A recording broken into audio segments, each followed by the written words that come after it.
इतकं प्रचंड कॉमन आहे की त्याच्यात त्या आईची भीती वाटते, तिची काळजी वाढते आणि मुलाची काळजी घेणे किंवा मुलावर सतत घाईसारखी नजर ठेवणे ह्याला आपल्याकडे इतकी कल्चरली व्हॅल्यू दिलेली आहे की तिने मुलांसाठी सगळं सोडलं. हे एक इतकं मोठं कौतुकाची गोष्ट होऊन बसलेली आहे की ऍक्च्युअली ओव्हर पेरेंटिंग साठी पूर्ण प्रकारची मशागत करून तयार करून ठेवलेलं असतं.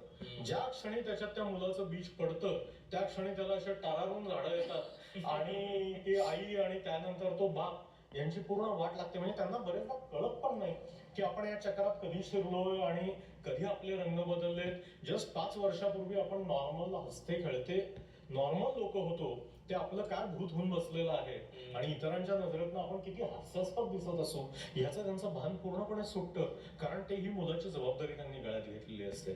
त्यामुळे माझ्या मते याच्यात दोषारोप करण्यापेक्षा आई वडिलांची स्वातंत्र्य चळवळ चालवायची गरज आहे की अरे तुम्ही गुलाम होऊन बसलेले आहात, तुम्हाला कळलं सुद्धा नाही तुम्ही कधी गुलाम झाला आहात आणि त्यातनं त्या गुलामीतनं तुम्ही बाहेर पडणं ह्याच्यात तुमचं स्वतःचं, तुमच्या मुलाचं आणि अख्ख्या समाजाचं हित आहे.